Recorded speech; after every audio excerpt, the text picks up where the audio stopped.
Vamos a recibir a los entrevistados, a los primeros entrevistados de la jornada de hoy. Estamos hablando de dos integrantes del Colegio Médico del Uruguay por un estreno que se hizo, un documental haciendo referencia a lo que fue el trabajo de los médicos durante el golpe de Estado, durante la dictadura cívico-militar. Y en ese sentido estamos recibiendo al doctor Óscar Cluset y a Antonio Turnes, ambos integrantes del Colegio Médico. Y queremos primero que nada agradecerles por estos minutos. Realmente es un tema bien interesante para poder charlar, porque además estamos en un mes, estuvimos en un mes muy particular, recordando los 50 años del golpe de Estado. Pero me parece interesante también cambiar un poco el foco de lo que hablamos todos los años y prestar la atención a qué pasó en los médicos, ¿no? durante la dictadura. Así que, primero que nada, muchísimas gracias y bienvenidos al living. Gracias a ustedes, para nosotros es un honor y un gusto estar acá. ¿Cómo es que surge esta idea de hacer un documental? ¿Por qué surge? Surge la idea a punto de partida de un colega que le plantea a una autoridad del colegio la posibilidad de que, cumpliéndose 50 años, el colegio realice alguna actividad recordatoria del impacto que sobre la medicina y los médicos tuvo el golpe de Estado. Además, ahí cuando se habla de médicos y el impacto que tuvo, puede darse como dos caminos, ¿no? Que uno tiene que ver con la propia intervención de los médicos y después está el aspecto universitario, que también, o sea, en ambos lados se sufrió. Si les parece, arrancamos por el lado universitario. ¿Dónde es que ustedes ven los principales defectos, las principales consecuencias que tuvo el golpe de Estado, que obviamente va por el lado de la intervención, ¿no? El golpe de Estado afectó, yo ahora voy a dejar obviamente a mi compañero, con el cual tengo el placer de estar acá. El golpe de Estado afectó todas nuestras actividades, en lo asistencial, en lo docente y en lo de investigación.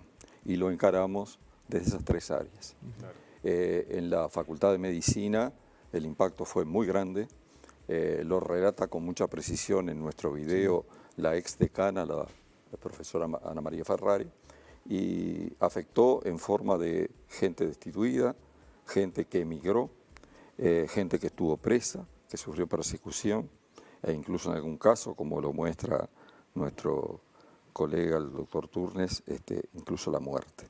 Y por otro lado, la actividad de la facultad se resintió porque el presupuesto universitario bajó, al mismo tiempo que se tenían cambio de profesores, claro, designaciones directas, con lo cual el nivel docente formativo de los estudiantes a partir del propio episodio comenzó francamente a disminuir. Sí, ella resalta, ¿no?, durante el documental un gran deterioro muy detallado, que además es muy contundente, ¿no?, cada una de las aristas que va diciendo. Y hay algo que me llamó la atención, que también habla que el nivel de enseñanza se sostuvo de alguna manera por el gran aporte, ¿no?, de quienes estaban ahí sosteniendo. El compromiso de los que quedaron. El compromiso de los que quedaron de brindar lo mejor de sí, que trataban de suplir la ausencia del excelente conjunto de docentes que nuestra facultad tenía y que ya no tenía más después del golpe. Claro. Así que en ese aspecto el resalte de la profesora Ferrari es difícil de superar, sobre todo por su componente emotivo real, pero fue una cosa que comenzó a afectar a las generaciones que venían, y el compromiso de los docentes que quedaron fue tratar de darle a esas generaciones lo que ya no tenían, pero multiplicar sus esfuerzos. Con respecto a la vivencia personal, ¿tienen claro qué es lo que estaban haciendo? Porque claro, siempre que hablamos de un episodio tan importante, tan impactante en la vida de la sociedad, queda como registrado ese momento. Turnes, ¿usted tiene claro en qué momento o qué estaba haciendo en ese momento del golpe de Estado? Esa noche, la noche que se preparaba el golpe de Estado, ya estaba anunciado que iba a haber una disolución de las cámaras. Se movilizó el comité ejecutivo del sindicato médico y se reunió para ver qué actitud tomaban frente al asunto. Al día siguiente, o sea, el día 27 de junio, había previsto una asamblea para tratar temas vinculados a la situación del CASMU. Del CASMU, ¿no? Ahí va. Esa asamblea iba a tener lugar en el Palacio Sudamérica, que por las circunstancias estaba rodeado y no se podía ingresar. Se hizo en la Facultad de Medicina, pero desde luego no fue el tema de la convocatoria lo que llevó a la discusión, sino lo que era el golpe institucional. Y fue una asamblea muy numerosa, muy importante. Y a partir de ahí, los médicos se organizaron para nutrirse de cosas que en ese paro general que duró muchos días estaban impedidos de obtener. Entre otros, combustible para funcionar con sus autos, sus ambulancias y demás. Y eso fue algo que se pudo realizar junto con la Federación ANCAP, que en La Teja se habilitó un despacho y en un edificio que tenía el sindicato médico en la calle Lucas Oves, frente a la cancha allí, 926, se hizo un despacho para todos los médicos, pagando naturalmente el combustible, pero cuando estaba todo cerrado, ¿no es cierto? Eso fue una cosa bien importante. ¿Y cómo recuerdan ustedes ese proceso en actividad? ¿Qué fue lo que le pasó a cada uno? Yo lo relaté en el video, porque uno en realidad llevaba varios días esperando el golpe a la universidad. Claro. Y bueno, estaba con un amigo esperando noticias y recibimos la mala noticia que esperábamos. Y sabíamos que se venía una etapa de regresión en muchos aspectos en la vida universitaria.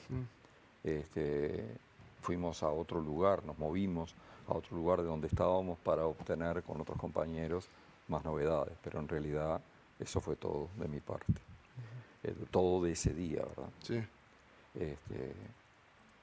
Creo que rememorarlo sirve para que a uno le vengan a la mente los recuerdos de las situaciones emocionales que tenía en ese momento, de angustia, de desolación, que me parece que es muy importante transmitir a las generaciones jóvenes que por suerte no han tenido ni van a tener nunca más una situación como esta, pero que sepan que se vivieron momentos realmente difíciles en todos los sentidos. Recién veíamos, bueno, en ese momento estamos viendo algunas de las imágenes, ¿no? Que recién decía lo de rememorar. Me imagino que debe haber sido también un proceso, el rodaje también, las entrevistas, de mucho dolor también, ¿no? El escucharse también los unos a los otros.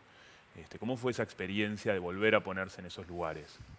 Muy removedora porque vuelven a primer plano cosas que teníamos ya olvidadas, particularmente lo que tiene que ver con la afectación a los derechos humanos concretos sobre personas que conocimos.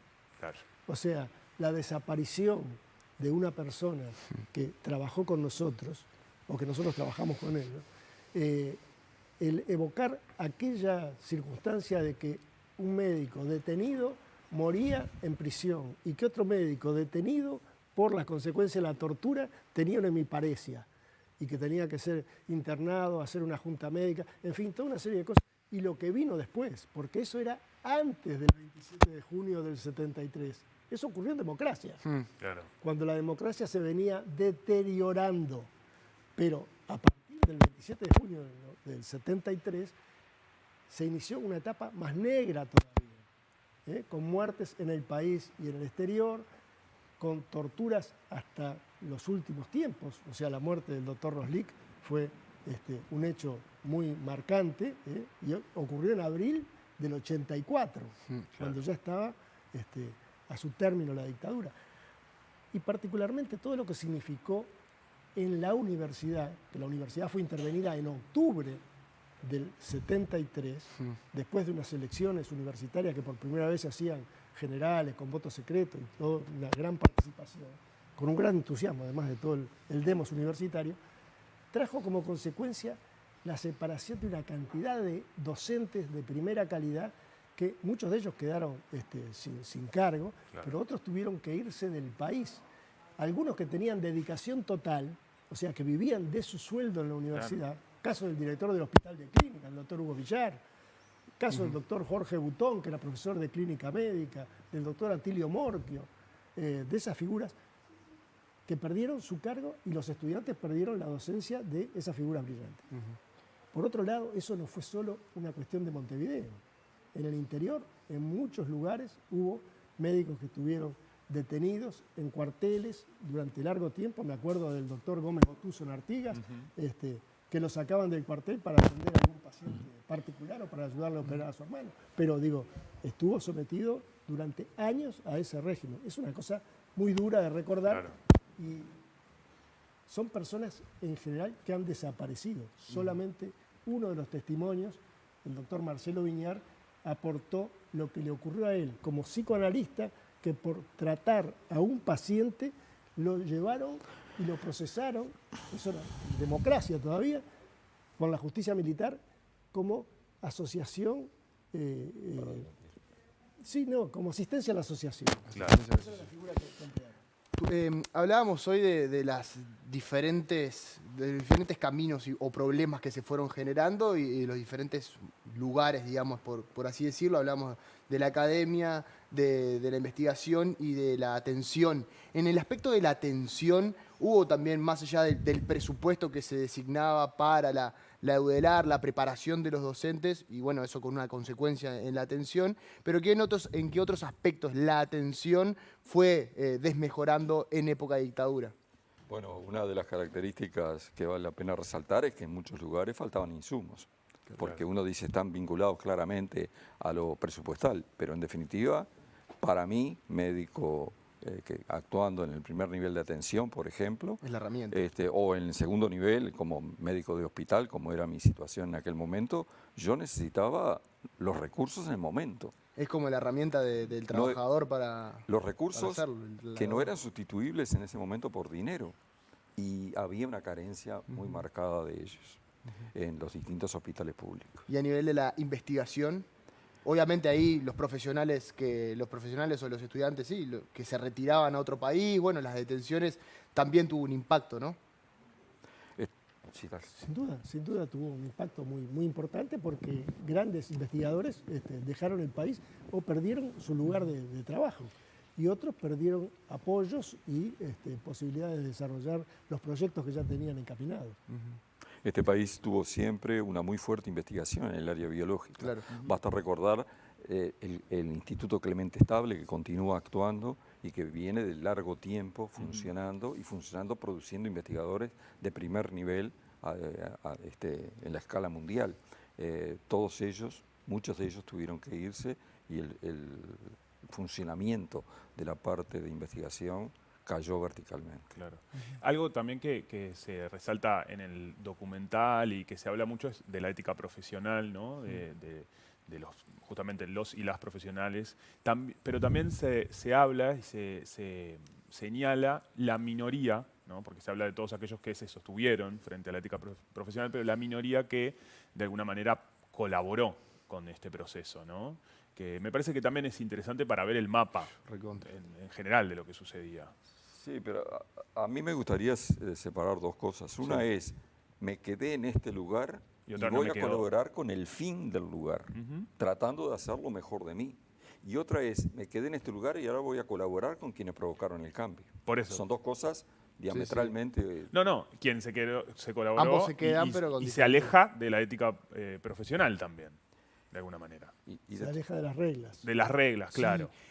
Particularmente, vamos a ser quizá un poco más claro, hace muy poquito se dio la condena a un médico en el departamento de Salto que, según lo que manifestaron algunos testigos, formaba parte de las torturas y decía hasta qué punto continuar con la tortura y hasta qué punto no continuar con la tortura y ver quiénes estaban disponibles o aptos para recibir este tipo de procedimientos. En ese sentido, ¿el colegio hace una introspección autocrítica? ¿Formaron parte del colegio? ¿Cómo se manejó a la interna No todo había ese proceso? colegio. No, en el 2009 recién se creó. Seguro.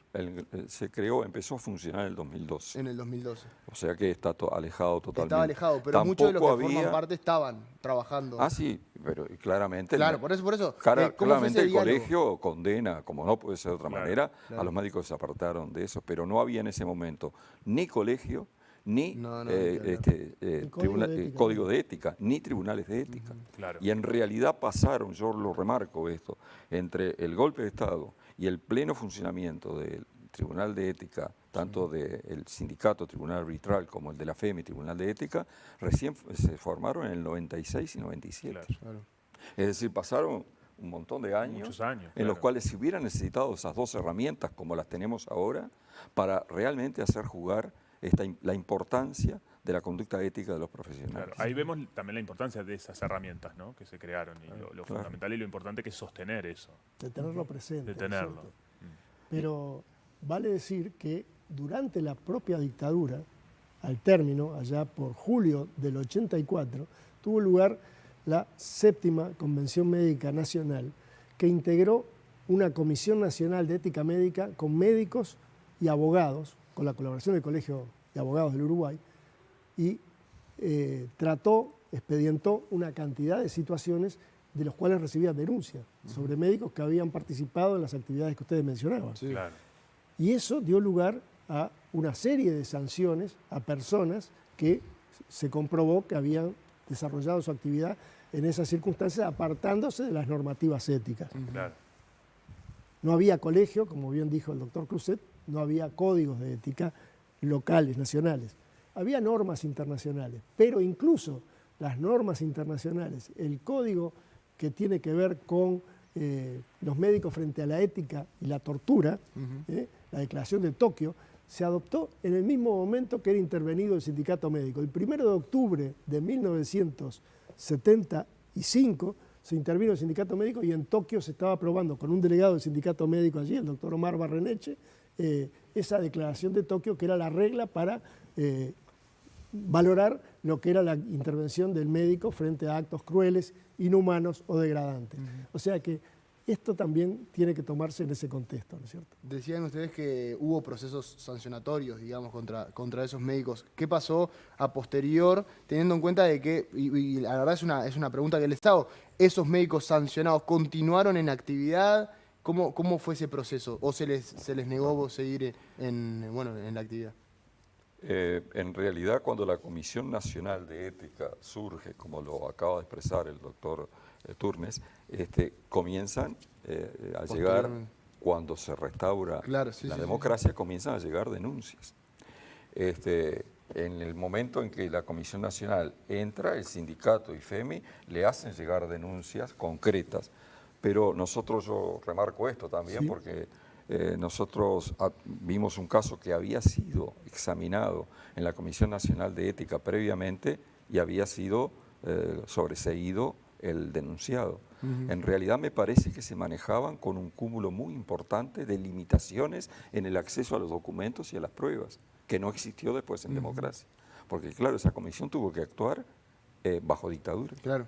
Y en consecuencia su grado de recabamiento de pruebas contundentes para darle solidez a las decisiones debe haber sido muy importante. Todo eso creó un archivo, ese archivo fue administrado por FEMI y por el sindicato médico, quedó bajo custodia de un colega, de un jurista, pero fue muy importante para nosotros después poder acceder a ello y ver quiénes habían denunciado y cómo había sido la actuación anterior, que fue con extremas limitaciones. Ese archivo finalmente fue entregado a la Suprema Corte de Justicia hace 2 o 3 años, pero vale decir que la Comisión Nacional de Ética Médica actuó con mucho rigor en lo formal, porque no podía condenar a alguien o configurar que había tenido un delito de tipo ético, que era el cometido, si no tenía prueba suficiente. O sea, con un solo testimonio no alcanzaba. De ahí que algunos asuntos quedaron sin juzgar, pero por falta de pruebas, lo cual hizo que luego, en otras instancias, apareciendo nuevos testimonios, se llevaron adelante esas situaciones. Había especial necesidad de hacer hincapié en que todo sospechoso debe ser examinado, debe ser juzgado con pruebas contundentes, sólidas y objetivas, desde la presunción de inocencia. Todo lo contrario de lo que fue el régimen de la justicia militar durante la dictadura. Oscar, Antonio, muchísimas gracias a los dos por haber venido, además por haber dado el testimonio también en el documental. Realmente invitamos a todos los que puedan acceder a él, está ya publicado en YouTube. Y bueno, agradecerles nuevamente por la presencia, por darle visibilidad a este tema y por darle otro foco también, porque en realidad, más allá de la actividad que se hicieron en ese momento, cualquiera sea la profesión, todos de alguna forma fuimos afectados, así que es bien importante poder hablarlo y tocarlo diferentes temas. Le damos las gracias a ustedes, a este programa, por esta oportunidad de explicar esto. Muy agradecido.